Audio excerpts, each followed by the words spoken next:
Je me présente, je suis Adrien Maudru, je suis cofondateur et CEO de CyberT et nous sommes en présence de l'éditeur Oversock avec qui on va partager ce soir les bienfaits et la profitabilité de leurs produits. Je vais les laisser développer leur sujet, ils sont plus à même que moi que de le faire. Je vous remercie toutes et tous encore pour votre fidélité. Bon, il n'y a pas encore grand monde là, mais on a bon espoir, comme d'habitude, que tous les gens nous rejoignent avec un peu de retard, mais on va quand même démarrer à l'heure comme à notre habitude. Ravi de vous retrouver. Je vois quelques noms que je connais déjà. Et aussi, merci pour votre fidélité à ces cybermythes trimestriels. Trimestriels. Euh, on va se mettre sur bon, l'agenda, vous l'avez sous les yeux. Je vais laisser, on va mettre toi peut-être sur le slide 6, Vincent. Je fais une petite présentation, à moins que vous vouliez vous présenter peut-être là en amont, Vincent et On Mickaël. peut, on peut se présenter rapidement, comme ça tout le monde nous identifie. Michael, je te laisse la main. Ça marche, merci. Le premier, enfin le second en tout cas. Mickaël Guyot, donc je suis cofondateur de la société Jox. Dans mon passé professionnel, on va retrouver une dizaine d'années en gestion d'entreprise, une quinzaine d'années en IT et cyber security, et notamment avec des expériences telles que Global SOC Leader dans une banque, ou plus récemment Head of Cyber Security dans une grande maison de bricolage bien connue en France. Aujourd'hui, la société Jox, elle est spécialisée en conseil et audit en cybersécurité, notamment en audit de maturité, voilà, pour accompagner les entreprises à élever leur niveau de cybersécurité. Et bon, Vincent pourra vous le dire, je ne vais pas faire long, mais je suis assez bavard. Il pourra vous confirmer que je suis toujours prêt à rencontrer de nouvelles personnes, et que je peux parler de cyber de nombreuses heures. Voilà. Vincent, je te laisse la Effectivement. main. Merci, Michael. Et donc, de mon côté, Vincent, donc, le directeur commercial et un des fondateurs d'Oversock. Et en effet, Michael, on s'est rencontrés dans une de tes vies passées. Et tu es là aujourd'hui pour témoigner un petit peu sur justement les bienfaits d'une solution Casem. Donc, vous aurez le plaisir d'entendre Michael sur les bienfaits, les bénéfices d'une solution comme ça dans des aspects de pratique d'entreprise. Et je te laisse reprendre la main, Adrien. Merci Vincent. Donc je vais vous présenter rapidement, parce que ce n'est pas trop l'objet là ce soir, mais pour ceux qui ne me connaissent pas encore. Donc je suis cofondateur de CyberT. L'autre fondateur est Gilles Castéran, c'est l'ancien directeur général d'Arismore, qui était une belle structure et qui est toujours une belle structure, mais qui a été rachetée il y a 5 ans, 5-6 ans maintenant par Accenture, qui est devenu le département cyber d'excellence d'Accenture. Et donc, avec Gilles, on est parti d'un constat assez simple. Moi, je travaille depuis des années avec des communautés de freelance. Avant, j'étais sur SAP. J'ai retrouvé à peu près les mêmes métriques et les mêmes difficultés, marché pénurique, tension sur l'expertise. Et on a associé à ça, ou on a fait un constat avec ça aussi, c'est on constate qu'il y a de plus en plus de consultants qui sont en mobilité, qui changent de statut et qui migrent vers un statut de freelance. Alors, c'est freelance en portage, en société personnelle et autres, mais en tout cas, ils prennent leur indépendance. Donc, on a voulu et on souhaite, dans le cadre du modèle de Cyberty, réunir dans une communauté les experts de la cybersécurité en France, leur donner un toit et surtout un accompagnement possible, leur redonner du mentoring, de la formation, de la certification, une veille de marché, pour leur permettre, tout en étant toujours freelance, d'avoir de la data suffisante pour construire un plan de carrière et surtout rester, j'allais dire, update en termes de formation et certification. On a créé Cyberty en 2021, au mois de décembre 2021. On a réellement commencé l'activité en janvier 2022. Et dans ce contexte-là, force est de constater qu'on est en hyper croissance depuis 3 ans. Mais surtout, au-delà du chiffre d'affaires, c'est qu'on a en moins de 3 ans réuni aujourd'hui plus de 7000 experts de la cybersécurité freelance dans l'Alliance Cyberty, qui fait aujourd'hui que l'Alliance est la première communauté d'experts en France, indépendants, pardon. Et je fais une nuance entre la communauté et les membres. On peut faire partie de la communauté, c'est-à-dire qu'on est visible, connu et qu'on a déjà échangé avec Cyberty. Les membres sont des consultants qui ont contresigné une charte qui les engage et avec qui on fait avec qui on fait aussi en co-animation des événements, salons, des cybermeets ou de la rédaction d'articles ou de livres blancs. Les membres ont une action forte au sein de l'alliance de Cyberty. Et pour nombre d'entre eux, on a des pratiques, vous retrouvez en bas, la GRC, sécurité du cloud, IAM et autres. Donc les top talents dans chaque verticalité que vous avez en bas à droite, nous nommons, avec leur accord évidemment, des ambassadeurs qui sont là pour animer aussi leur propre verticalité, GRC, SecOps, IAM et qui permet de renforcer la cohésion entre les experts et la communauté. On a vocation sur les métiers que nous portons à faire de la délégation de personnel assez basiquement, mais aussi des projets au forfait, des audits du type technique ou réglementaire aussi. Voilà dans les grandes lignes Cyberty. Vous avez présente Agathe qui est responsable de toute la partie sourcing, qui anime donc les sourceuses. Je dis les sourceuses parce qu'il n'y a que des femmes. Ces filles, ces femmes-là ont un rôle d'agent, donc elles connaissent parfaitement leur propre communauté. C'est-à-dire qu'on a une sourceuse par practice, hein, toujours GRC, IM, ENCO. Donc il y a vraiment une grande proximité. Donc, si vous avez des velléités de changer de statut, si vous vous interrogez de savoir comment on fait pour passer d'un statut de CDI à freelance, on peut vous accompagner, vous sécuriser, vous mettre sur des missions pour vous sécuriser au moins la première année. Et après, on peut vous accompagner sur tous les choix d'optimisation, optimisation fiscale, création de société, choix des assureurs et autres.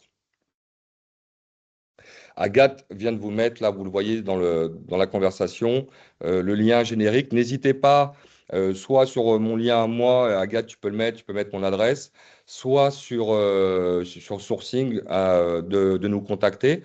Si certains d'entre vous, pour ceux qui sont dans la communauté ou membres ou autres, vous souhaitez porter des sujets et bénéficier de la communauté de Cyberty, n'hésitez pas non plus à nous contacter. On sera ravis d'étudier les thèmes avec vous, faire le marketing pour vous et porter le sujet lors d'un cybermeet.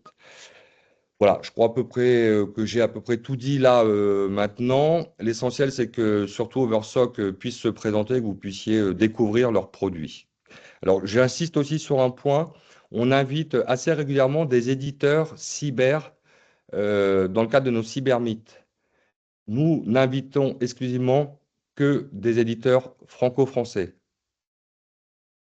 Donc, si vous avez autour de vous des éditeurs qui souhaitent lancer, profiter un peu de la notoriété de Cyberty ou autres, et qui sont français, bah, on sera ravis de les accompagner, de les mettre en visibilité.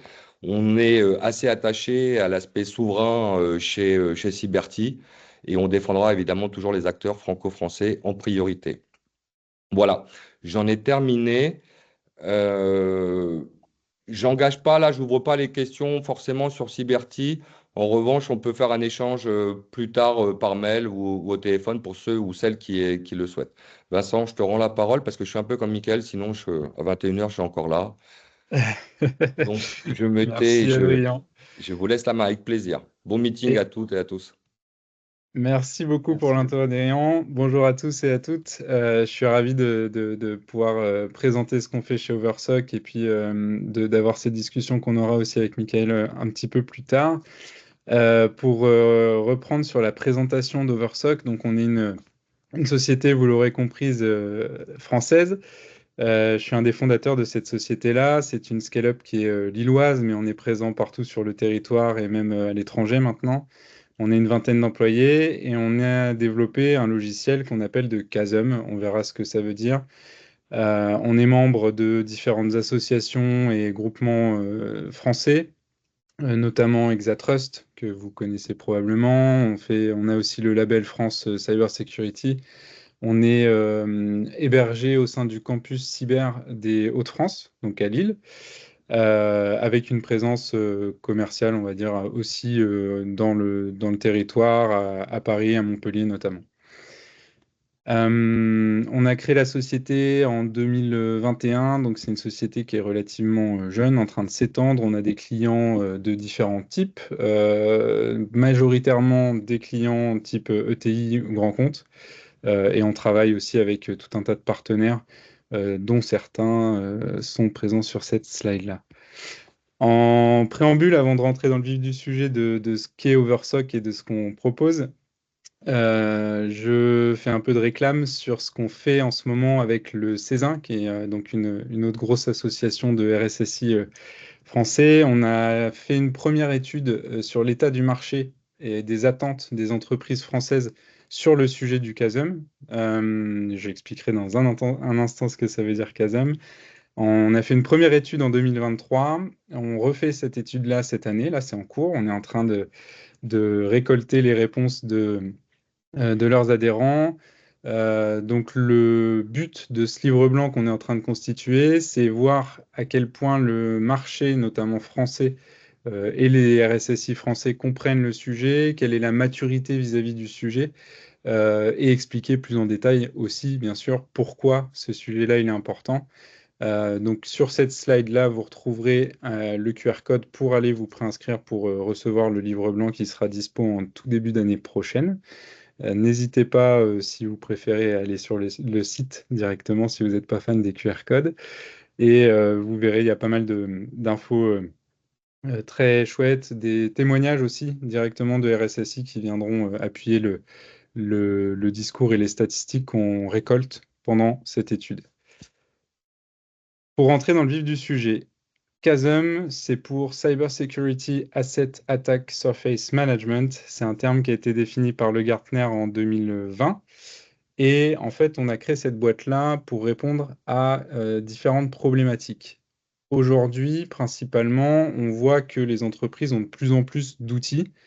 IT, cyber, ça se multiplie. Des EDR, des scans de vulnes, des SIEM, il y a énormément d'outils qui sont utilisés. Dans des petites boîtes, on va compter entre 5 et 10 outils. Sur des grands comptes, ça peut monter à 30, 40 outils facilement. En face de ça, on a une surface d'attaque qui, pour les entreprises, grandit de plus en plus, qui croît, qui se complexifie avec de nouveaux éléments qui viennent dans cette surface d'attaque-là, de l'IoT, de l'OT, de plus en plus d'utilisateurs, donc des surfaces qui sont de plus en plus mouvantes et difficiles à appréhender.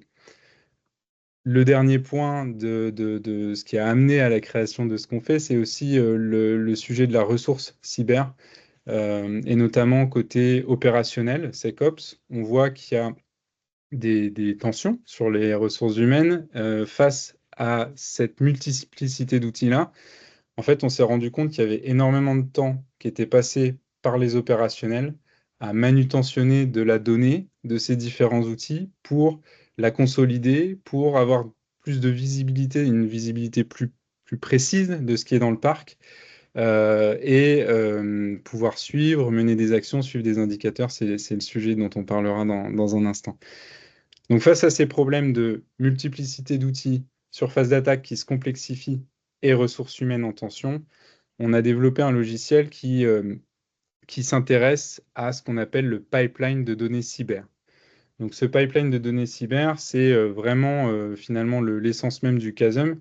C'est un sujet qui est cyber parce que c'est la cyber qui va être garante de la visibilité et du contrôle de ce qui se passe côté IT, mais c'est un sujet qui est très centré autour de la consolidation de l'inventaire des assets qui composent le système d'information et de qu'est-ce qu'on fait une fois qu'on a cet inventaire consolidé, quelles sont les actions qui sont possibles, comment on exploite tout ça. Donc dans un logiciel, dans Overview, c'est le nom de notre produit, on va retrouver 4 grandes étapes de la collecte de la donnée. Donc notre métier, c'est d'abord de connaître les sources de données qui sont présentes, les différents outils qui sont présents au sein de nos clients. Donc on va parler des EDR, des scanners de vulnérabilité, de l'AD, des logiciels de ASM, des outils IT aussi, des outils de supervision, de virtualisation, etc. Et notre métier, ça va être de repérer ces sources, de les connaître, donc de savoir comment s'y connecter, comment récupérer l'information pour venir consolider l'information, consolider la donnée qui est présente dans toutes ces sources pour consolider l'inventaire des assets de l'entreprise. Donc la première étape, c'est vraiment la collecte et l'unification de cette donnée-là. Pourquoi faire? Pourquoi on fait ça? C'est pour permettre aux équipes sécurité et plus largement aussi IT, en fait, il y a un vaste différents personas qui peuvent utiliser la solution, mais c'est d'abord un sujet cyber, c'est permettre de travailler sur de la donnée de qualité, en challengeant les différentes sources de données, en consolidant ces sources de données, en trouvant les bonnes clés de jointure entre les différentes sources de données pour arriver à une base de données consolidée précise. La deuxième étape, ça va être de venir ajouter du contexte métier à cette donnée-là, cette donnée technique. Donc ajouter des données sur l'importance, la criticité de certains des assets qu'on récupère et qu'on consolide pour arriver à une seule source de vérité qui est unifiée, qui est enrichie et qui permet de se poser des questions rapidement. On verra comment. Ensuite, une fois qu'on a fait ça, ça va être comment on exploite cette donnée-là, deux modes d'exploitation, un mode où on vient interroger par API externe cette base de données consolidée, ou alors via le front, qui est le produit qu'on propose aujourd'hui, via le front Overview, en ayant la capacité à aller requêter, poser des filtres très rapidement dans cette donnée pour sortir des listes d'assets qui correspondent aux recherches qu'on fait ou via des KPI et des dashboards qui sont des dashboards et KPI prépackagés sur des sujets qu'on connaît, notamment par rapport à certains standards sur de l'ISO ou des choses comme ça. On est capable de sortir des indicateurs directement de la donnée qu'on a consolidée qui permettent de répondre à ces questions-là. Le dernier point, c'est l'action. Donc, à partir des KPI qu'on a créés sur cette base de données-là, qui peuvent être des KPI qui peuvent être intéressants pour différents personas d'ailleurs, c'est quelles actions on va prendre. Il y a évidemment des notions de collaboration, de sortir des reportings qui sont utiles pour les SecOps, pour l'IT, pour des questions de gouvernance, pour tout un tas de différents rôles. Et il y a des questions aussi de, effectivement, quelles actions on peut prendre une fois qu'on a repéré, par exemple, un écart entre ce qu'on a dans la console EDR en termes de poste de travail et ce qu'on a dans la CMDB, pareil, en termes de poste de travail. C'est comment on fait pour que la CMDB, par exemple, se mette à jour automatiquement. Donc ça va être un des types d'actions qu'on va pouvoir permettre, ou encore la création de tickets, si on repère, on verra dans le retour d'expérience un peu plus précisément, des écarts ou des vulnérabilités à patcher, ce genre de choses pour passer un message qui est simple, rapide, dans les process déjà de l'entreprise, aux équipes en charge des différentes actions qu'on veut mener à partir à partir du moment où on a l'information de qualité qui a été extraite de cette base de données consolidée.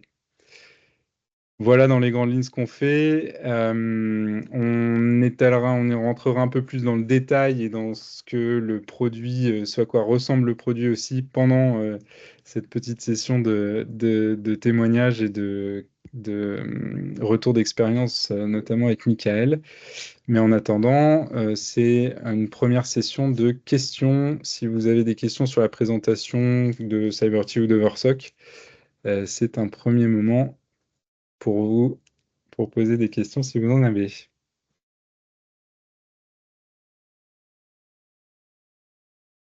vais attendre 2 petites minutes et s'il n'y a pas de questions, on passera à la partie plutôt. Est-ce que Vincent, tu pourrais faire un test? Il semblerait qu'il y a certaines personnes qui aient des soucis pour visualiser Ouais. le PowerPoint. Est-ce qu'on pourrait essayer de peut-être déconnecter, reconnecter le contenu Ah, et voir si ça peut rétablir le problème? bien sûr.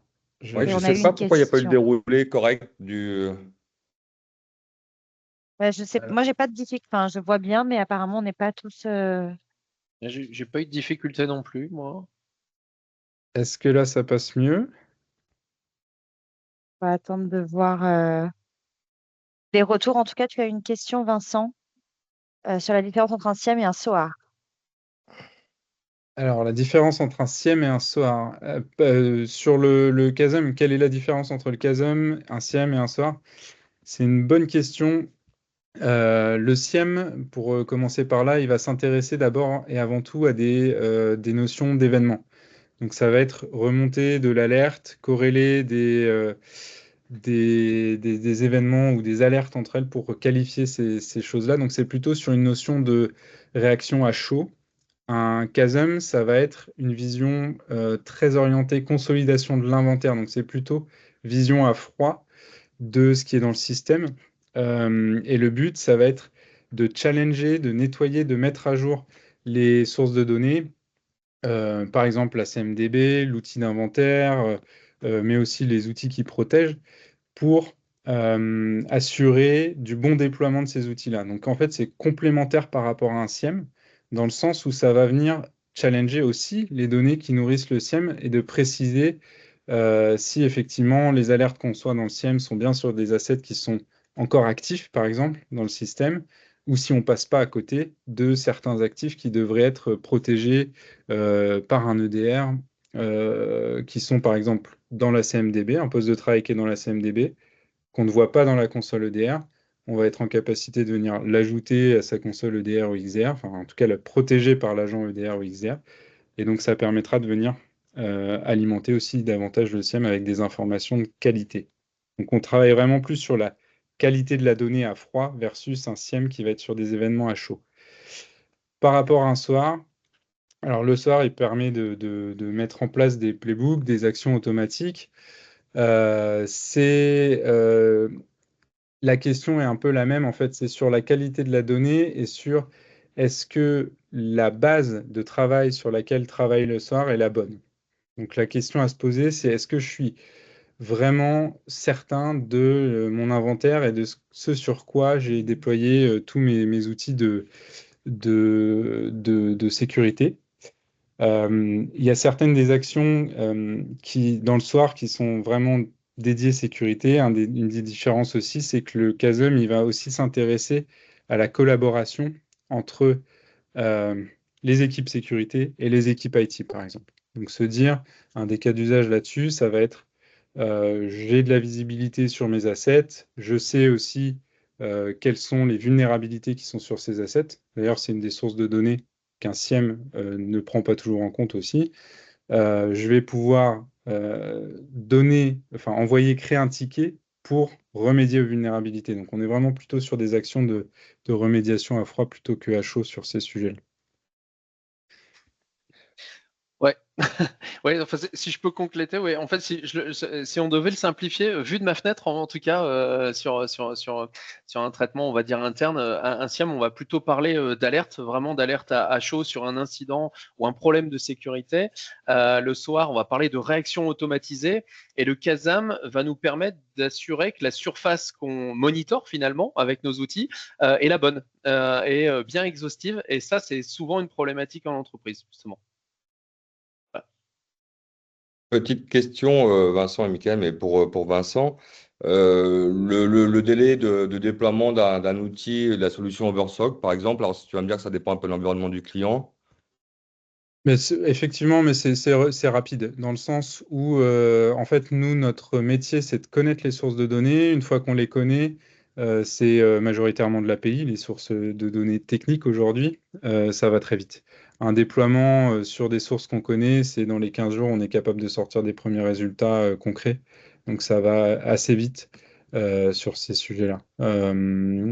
Et c'est d'ailleurs un des points fondamentaux et un des grand bénéfice d'une solution comme de Chasm, comme ce qu'on propose, c'est la connaissance déjà des outils en amont. Et donc, par rapport à en fait, il y a des entreprises avec lesquelles on a discuté ou avec lesquelles on travaille maintenant qui faisaient ça à la main, en interne, avec des Excel, avec des Power BI ou des choses comme ça. Et Michael, tu connais Oui, bien oui. le sujet.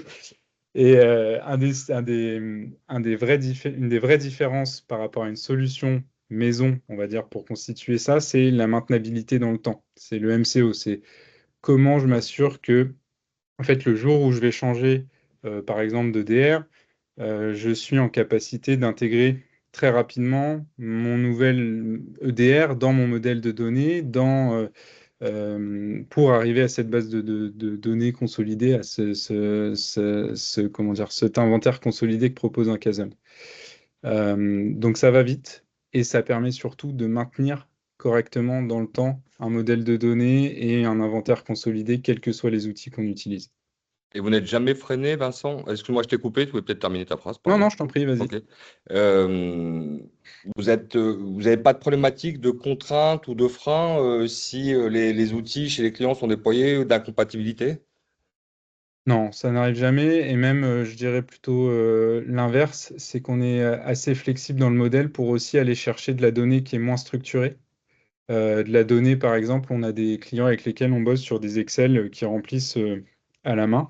Et c'est là où ça devient intéressant aussi, c'est faire le lien entre de la donnée qui peut être technique et de la donnée qui est moins, qui est plus métier.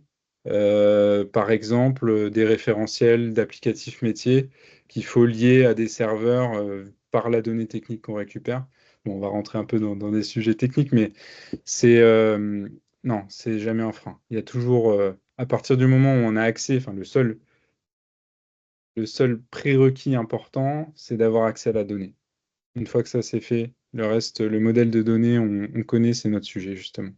Ok, merci pour ton retour. Vous gérez plusieurs multitenants? Quoi, Alors, multitenant suffit que plusieurs ou plusieurs tenants? oui, oui, oui, tout à fait. Pour, par exemple, donner accès à je sais pas, un partenaire qui gère plusieurs clients et que chacun des clients puisse avoir accès à une partie de l'information ou ce genre de Hmm. cas. Ouais, ouais, tout à fait, c'est possible ça. C'est des systèmes de airbag et même dans les entreprises, ça va être donné accès aussi à une personne en particulier qui doit avoir un périmètre. Je sais pas, moi, on est dans un groupe international. J'ai ma BU France, ma BU Italie, ma BU Allemagne. Je veux que chacun n'ait accès, chacun des référents sécurité, on va dire, de ces BU-là, n'ait accès que à son information, son périmètre. C'est quelque chose qu'on peut faire, oui. Quand tu dis on peut faire, c'est-à-dire que ça n'a pas encore été fait, mais que c'est en capacité de, c'est ça? Ouais, tout à fait, c'est possible de le faire. Ok. Donc on a effectivement déjà lancé des choses comme ça. On verra dans la démo, il y a un sujet de comment on architecture les dashboards qui est lié à ça aussi. D'accord. Bon, j'ai arrêté avec mes questions parce que je suis en train de me faire gronder par Agathe qui me dit oui, il faut laisser dérouler le reste. Donc, de mon côté, je me retire une fois de plus. Mais, mais Je laisse la c'est gouvernance à Agathe. Vincent, je Et sais pas si tu as vu, on a fait un switch d'écran, donc j'ai repris la main, donc n'hésite pas à me dire quand il faut que je ouais, change de slide. ça ouais. marche. Ok? Et les Et questions, pas de problème pour les questions, Adrien, parce que de toute façon, c'était des points qu'on allait aborder par la suite, donc ça raccourcira un peu la suite. ok, bah, comme ça, au moins, ça éclaire sur le discours qui va être tenu derrière. Exactement. C'est ça, Ok, je vous laisse la main. c'est ça. Et on peut passer à la slide d'après du coup. Ouais, ben, alors, du coup, Vincent, tu précisais dans ta présentation d'Oversock que tu avais fait le constat chez les clients d'une manipulation importante des données, hein. Je pense que l'image est belle. Je me vois bien porter les données comme ça quand on travaille en cyber dans les entreprises. Je pense bien que c'est mon plus grand pain point après la gestion des incidents de cyber. C'est d'avoir cette question qui tue, hein. On l'a souvent eu, en tout cas dans beaucoup d'entreprises, tous, je pense, en travaillant en cyber. C'est voilà, j'ai vu telle ou telle info qui fait la une de toutes les presses, de TF1, de France 2, du Figaro, de BFM. Voilà, est-ce qu'on est concerné par ce point? Alors dernièrement, ces dernières années, on a connu peut-être Log4j, hein, qui était très médiatique et que tout le monde va peut-être en tête. On a aussi plein de vulnérabilités parfois sur des Outlook, sur des bases de données, sur du VMware, sur du GitLab. On peut en citer tellement. Et alors, on a cette question, et nous, dans notre entreprise, comment on est? Donc ça, c'est la question de notre chef, qui souvent l'a eu de son chef, ou alors, en tout cas, ça, c'est arrivé d'en haut. Et puis, bah, là, on a toujours des petites sueurs froides, hein. On se dit, mince, comment je vais pouvoir répondre à cette question? Très souvent, on parle d'une CVE, hein, on parle d'une vulnérabilité reconnue qui a déjà fait les petits papiers, qui a déjà beaucoup de données techniques, et on a soit des méthodes de contournement, soit des remédiations, des patchs qui sont disponibles. Mais notre problématique là, pour répondre à la question, c'est comment on se situe par rapport à ça. On va juste passer à la slide d'après. Et juste expliquer, donc quand on est sans Kazam, finalement, on est sur la partie de gauche, donc je laisserai Vincent parler de la partie de droite, mais on se retrouve dans cette situation-là. Donc on n'a pas de process. Quand on a ce type de question, c'est vraiment une question très large, très vague, sur lequel il va déjà falloir se poser la question de savoir où on va devoir chercher et qui on va devoir chercher. Donc on a souvent des contacts qui ne sont aussi pas identifiés parce qu'on n'a pas toujours un référentiel dans l'entreprise qui indique qui s'occupe de quoi. Ça devient déjà une problématique où on lance des bouteilles à la mer et on attend qu'elles reviennent, mais malheureusement elles ne reviennent pas toujours assez vite. Et ce qui est très compliqué, c'est que dans ce flot d'informations, on reçoit parfois trop d'informations, c'est-à-dire des informations qui ne concernent pas le sujet, ou alors des informations qui sont trop riches. Parfois, on a aussi des extractions de données sur lesquelles on a trop de champs, trop de colonnes. Si on veut, par exemple, savoir combien d'assets dans notre entreprise est concerné par une vulnérabilité, là, ça commence à devenir donc un chemin très difficile à emprunter pour avoir les informations. On a aussi pas toujours aussi de la confiance sur l'information qu'on reçoit en contrepartie. Parfois, il y a quelqu'un qui nous dit bon, j'ai un truc, mais je ne sais pas si ça va faire l'affaire. Et dans le je ne sais pas si ça va faire l'affaire, on sent bien qu'il a pu faire une extraction, pas deux ou trois, pas forcément avec des filtres. Et puis, nous, on est là pour trier après. Donc, évidemment, nous, on a aussi une faible confiance sur la concaténation des résultats, faire en sorte d'avoir la bonne information au bon moment, et vient se rajouter, au bout de quelques heures, quelques jours, une pression du chef pour savoir où ça en est. Et puis, en général, la question arrive avec une autre question quelques heures plus tard, c'est OK, alors comment on est concerné maintenant, quel est l'impact et quel est ton plan d'action et pour quand ce sera résolu. Et ça, ça devient pressant. Plus le temps passe et c'est vraiment un certain stress et un inconfort dans le travail qu'on n'a pas du tout envie d'avoir. Et effectivement, et sur des questions qui peuvent être de ce type-là, ou même des questions que tu peux te poser en tant qu'opérationnel, on va dire tous les jours de sécu sur des sujets un peu plus simples. Nous, on a souvent des clients qui se posaient des questions assez basiques. Combien on a dans nos présentations, parfois on met un petit tweet en avant, combien on a d'autres Windows, et tu as 5 réponses différentes parce qu'il y a 5 outils qui ont une partie de la réponse, mais qui est à chaque fois différente. Donc c'est un vrai sujet, effectivement, avec le Kazam, c'est répondre à ces points-là. C'est simplifier le process à partir du moment où on se pose des questions sur la donnée, les assets qu'on a dans le système, quelle est notre posture par rapport à telle ou telle vulnérabilité qui vient de sortir, ou telle info qu'on veut aller chercher. C'est intéressant aussi, notamment dans des cadres d'audit ou quand on cherche à se rapprocher de certains standards ou de certaines normes, c'est avoir un référentiel qui, en plus d'avoir la consolidation au niveau des assets, on puisse se dire, tiens, tel périmètre, il est sous la coupe ou de tel responsable, donc de pouvoir aussi pointer qui est responsable de ces assets-là. Et s'il y a des erreurs, c'est ce que tu disais, parfois l'information n'est pas de qualité, où on se pose des questions sur la confiance qu'on peut avoir dans cette information-là. Exact. Donc là, on a au moins un référent vers qui se tourner pour savoir si c'est une information à jour ou pas. Et on l'a en quelques clics. Ça, c'est aussi un point important, c'est la rapidité d'accès à l'information. Le fait de pouvoir se connecter automatiquement aux outils, ça rebondit sur la question que tu avais, Adrien, juste avant. C'est toujours être sûr que l'information est de qualité dans le sens où elle est technique, elle vient de l'outil, donc elle ne peut pas être altérée entre le moment où on la récupère et le moment où elle est affichée. La consolidation des données, c'est le point central du Kazam pour amener plus de qualité dans la donnée, plus de confiance dans les résultats qu'on va avoir le plus vite possible. Et surtout, après, on verra, c'est aussi construire des plans d'action, pouvoir suivre dans le temps les résultats et suivre comment on arrive à embarquer ou pas les équipes. C'était un des sujets d'ailleurs de ton côté, Michael, ça aussi, comment une fois que j'ai l'information, j'arrive à embarquer les équipes et suivre dans le temps les résultats. Alors effectivement, ça c'est encore l'effet qui se coule qui arrive encore après, c'est qu'une fois qu'on arrive à déterminer ce qu'on doit faire ou ce qu'on est un peu près sûr de faire, parce que parfois même en déroulant un plan d'action, on a encore des surprises, eh bien il faut aller embarquer les équipes. Et ça, c'est pas toujours évident parce que c'est souvent en base de fichiers Excel, hein, avec un statut, on la connaît tous, hein, ce fichier, c'est avec un statut terminé, en cours, à planifier et à suivre dans le temps, c'est compliqué, voire même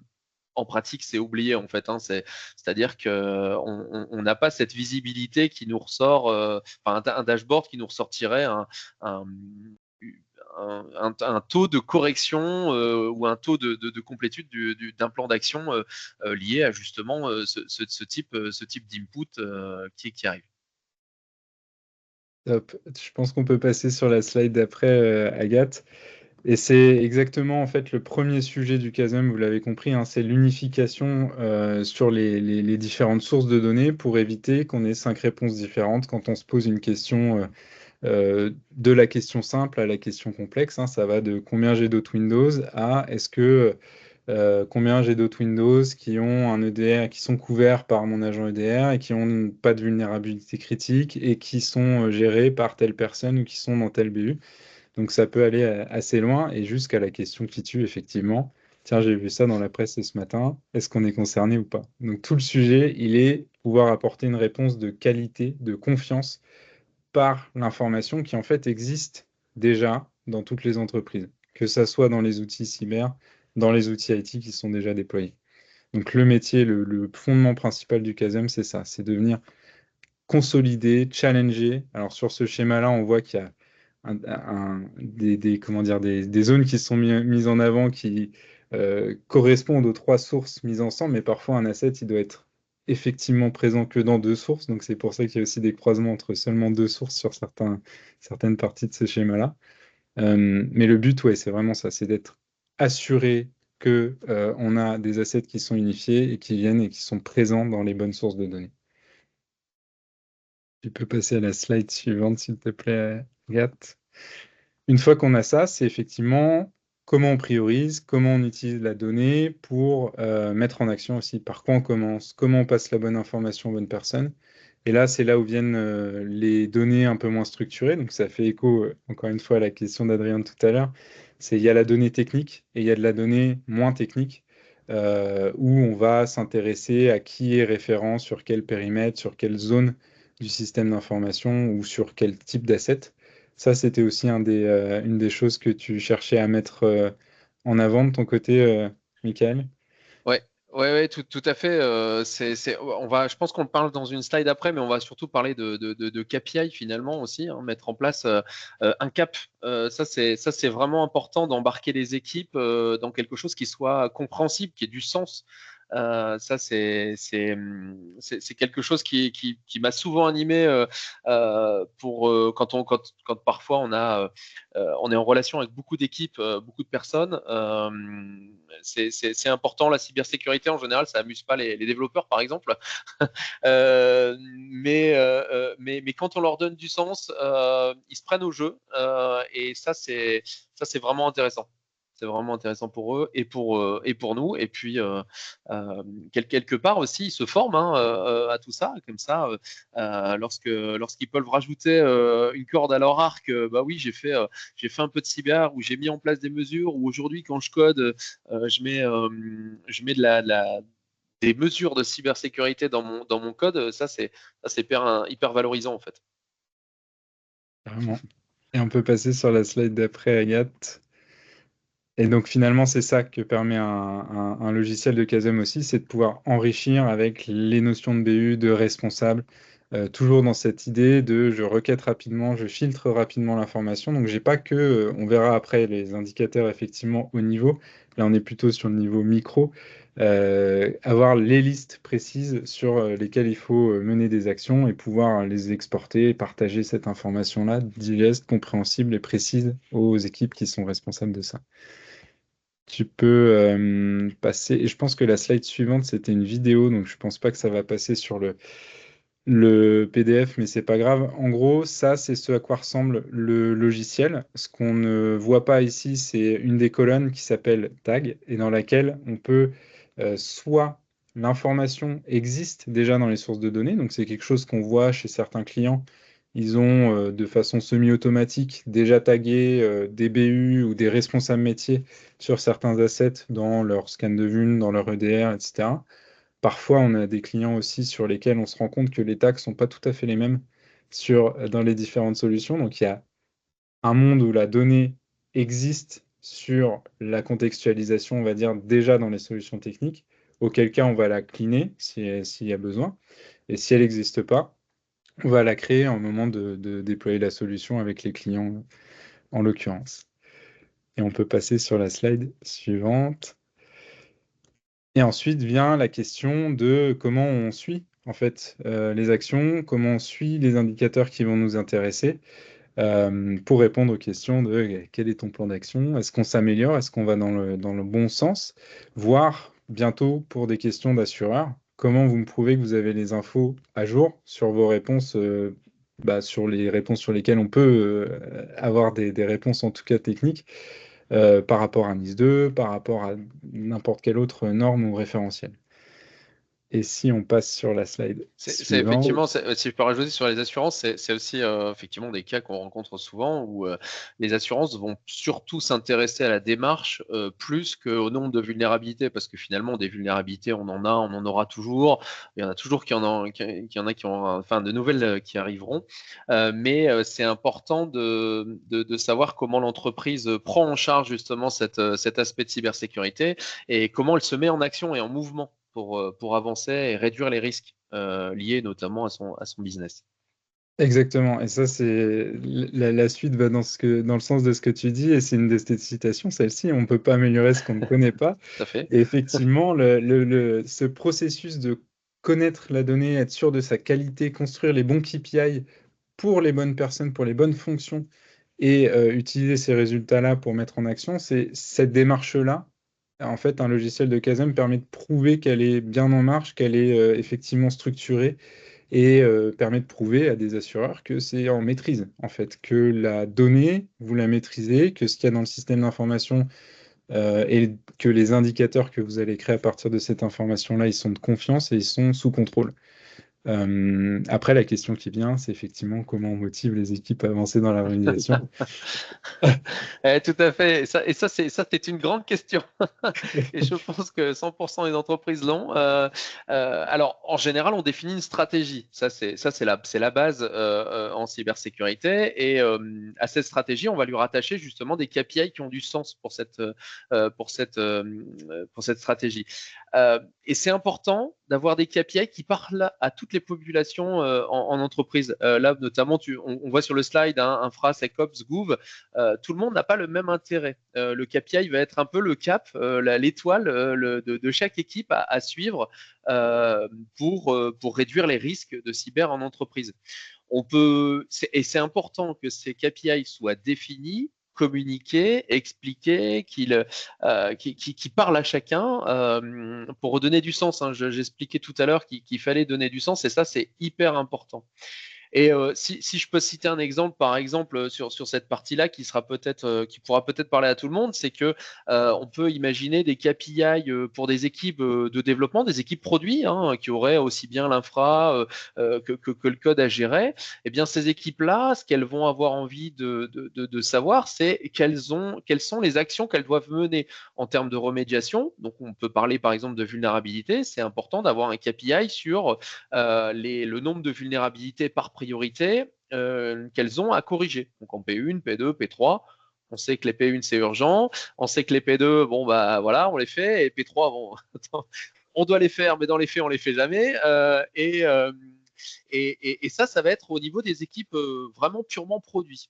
Et puis, on peut y mettre à l'opposé, par exemple, le RSSI, donc le responsable de la sécurité du système d'information, qui lui, c'est pas vraiment le nombre de vulnérabilités qui l'intéresse. Ce qui l'intéresse, c'est de savoir si les politiques de sécurité, associés à la stratégie toujours, sont bien respectés dans l'entreprise. Et lui, ce qui va l'intéresser au niveau des équipes, c'est pas de savoir le nombre de vulnérabilités, puisque ça, à la rigueur, c'est un instant T. Ce qui va l'intéresser, c'est de savoir si les nouvelles vulnérabilités qui arrivent, en fonction de leurs priorités, sont bien remédiées dans un temps adéquat défini dans la politique de sécurité. Et là-dessus, quand on définit ces deux types de KPI qui vont intéresser deux types de populations, ça n'a pas d'intérêt non plus de comparer le nombre de vulnérabilités d'une équipe A avec une équipe B. Lui, ce qui va être intéressant de savoir, c'est est-ce que les deux équipes sont bien en mouvement, créent bien la même énergie pour remédier aux vulnérabilités de leur périmètre. Et voilà, et c'est là où c'est important de s'adresser aussi à chaque population avec quelque chose qui va vraiment leur parler et qui va leur donner du sens aussi pour agir en cybersécurité. Et ça, c'est hyper intéressant ce que tu dis. Ça nous amène sur les derniers sujets, mais c'est la complémentarité entre le côté technique en fait de la chose côté CASM qui va remonter de la donnée, permettre d'avoir de la donnée de qualité pour mieux gouverner, si je puis dire. Et après, il y a le côté organisationnel qu'il faut pas négliger, que tu connais bien d'expérience aussi sur ce sujet-là. Tout à fait. Et si on peut passer sur la slide d'après, Agathe. Donc voilà en fait comment on peut représenter une autre manière de représenter la complexité qu'il y a derrière les KPI ou la notion d'indicateur. C'est on va avoir tout un tas de sources. Il va falloir, on dresse aussi avec nos clients la liste des indicateurs qui vont intéresser les différentes populations, les différents personas qu'on a en face.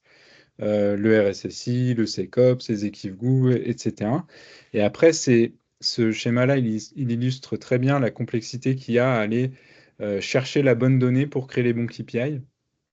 Pour sortir des KPI de qualité, c'est toute la magie derrière, c'est d'aller justement identifier les bonnes sources de données. Ça, c'est le côté technique. Et après, en pratique, si on voit la slide d'après, je pense qu'il y a quelques exemples de ce que ça donne en pratique. Voilà, sur les dashboards, là, on retrouve différents types de KPI, des nombres, on retrouve des répartitions, on trouve du suivi aussi dans le temps, par exemple ici sur l'inventaire. Et en haut, les différents, donc ça c'est le produit en tant que tel. En haut, les différents onglets qui vont correspondre aux différents types de populations ou différents personas utilisateurs qu'on va avoir sur l'outil. Donc là, on retrouve sur les dernières slides, quelques exemples de dashboard. Ah, ok, c'est une vidéo, c'est le début d'une vidéo, donc il n'y a pas les autres dashboards, ça fait un peu de teasing.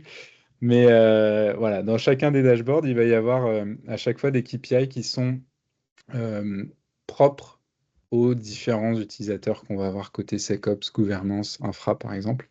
Ce qu'on ne voit pas aussi ici, mais c'est présent dans l'outil également, c'est quand on va cliquer sur un de ces KPI, un de ces indicateurs, il va nous ressortir la liste. On envoyait un extrait tout à l'heure, la liste directement des assets qui sont concernés par ce sur quoi on a cliqué. Voilà, dans les grandes lignes. Je pense qu'on arrive au bout, effectivement. Est-ce que tu veux ajouter un dernier mot, Michael, sur tout ça? Je pense on va laisser le temps pour les questions peut-être. Non, je n'ai Ouais. rien de particulier à ajouter. Et est-ce que sinon, il y a des questions dans l'audience?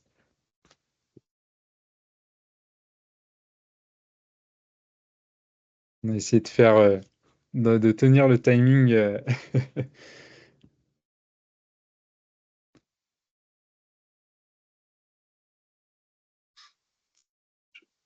Je ne sais pas, les questions sont que par écrit, c'est ça dans ce...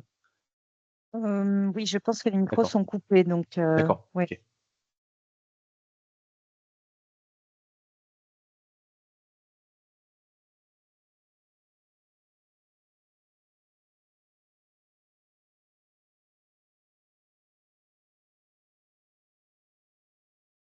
On peut être Est-ce sur le que, CASAM, on peut revenir sur un événement, sur une slide.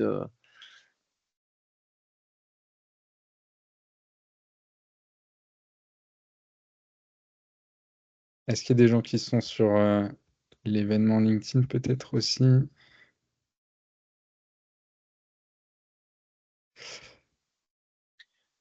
Bon, en tout cas, s'il y a des questions, même après l'événement, enfin après le webinar, on peut rien mettre dans la conversation, mais on vous enverra évidemment aussi nos adresses mail, euh, nos coordonnées en tout cas s'il y a quelconque intérêt ou question.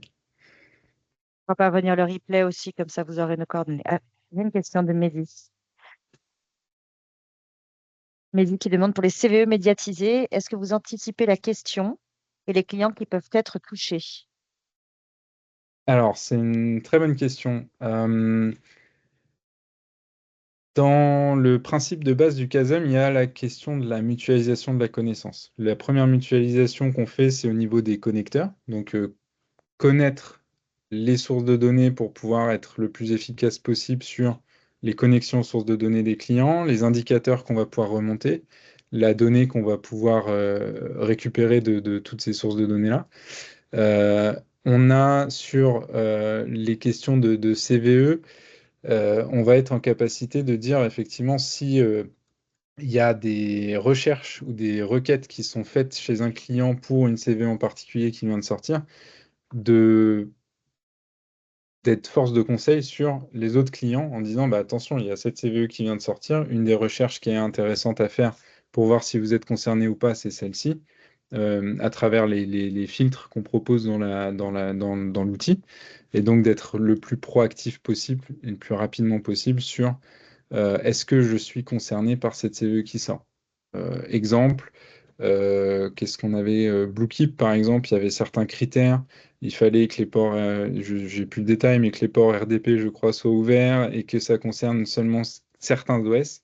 Ça, c'est des informations qu'on va aller filtrer dans la base de données consolidée sur enfin, ou en tout cas, ces filtres-là, on va être en capacité de les proposer, de les mettre en avant pour tous les clients qui peuvent être potentiellement concernés, effectivement. Donc, on n'a pas de réponse, je dirais, il n'y a pas d'alertes qui vont être euh, proposées instantanément, mais il va y avoir du conseil fort sur les filtres à appliquer pour voir si vous êtes concerné ou pas. Et en tout cas, c'est possible de très vite savoir si vous êtes concerné ou pas par les différentes vulnérabilités qui peuvent sortir. Merci Vincent. On a une autre question de Xavier qui demande quelles sont les limites et challenges pour le déploiement du CASM en environnement extrêmement large et complexe, type bancaire.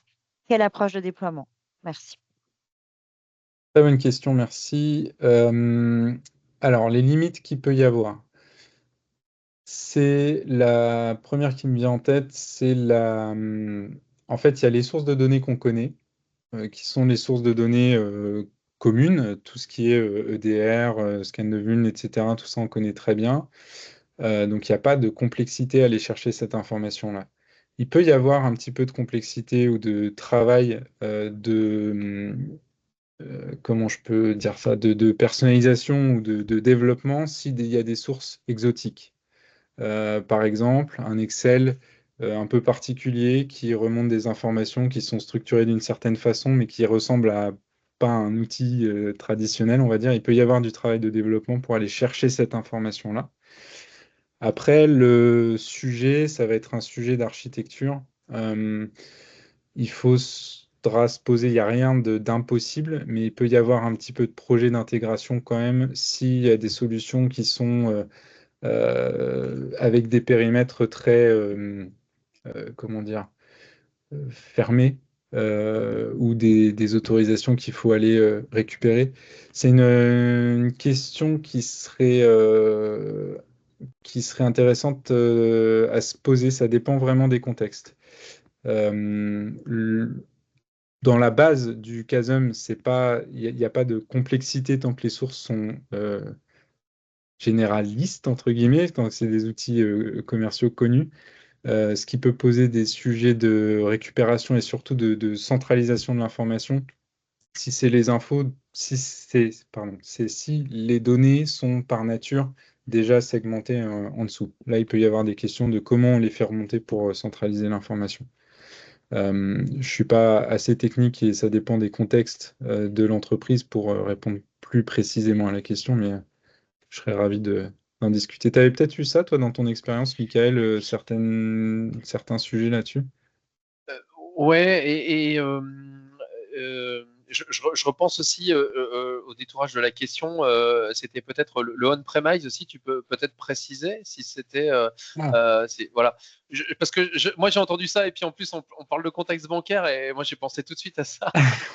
J'ai pensé à tout ce qui pouvait être legacy, peut-être voilà sur du mainframe, de l'S400, etc. Et j'ai pensé plutôt aussi à un passage en cloud qui a été plus long, plus long enfin, pour faire le pas en fait dans cette partie cloud. Donc c'est ça que j'ai pensé aussi parce que dans une banque on a vraiment des petits morceaux de cloud un peu par-ci par-là, parfois même chez des partenaires de paiement.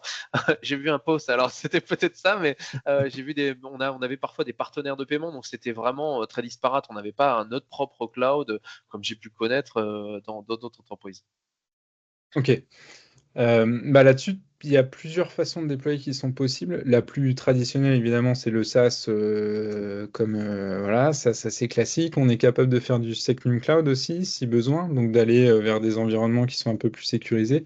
Et dans le cas où il y a des data centers ou des infra locales qui sont en capacité de supporter la solution, qui n'est pas très compliquée à déployer au demeurant, on est aussi capable d'aller faire ça. Donc on peut s'adapter à des contextes tendus. Pour référence, les premières organisations avec lesquelles on a travaillé, c'est un des logos qu'il y a sur les premières slides, c'est le ComCyber. Donc on connaît les environnements complexes et on sait faire des déploiements un petit peu particuliers, le cas échéant.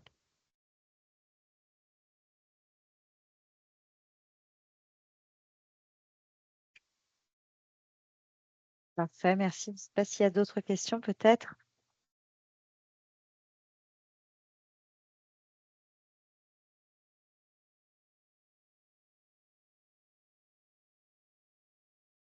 On aura parfaitement tenu le timing, si c'est le cas. Pour des bavards, c'est étonnant. Ouais. Je vais la Après, noter celle-là dans mon agenda. on pourrait en parler des heures, mais C'est vrai.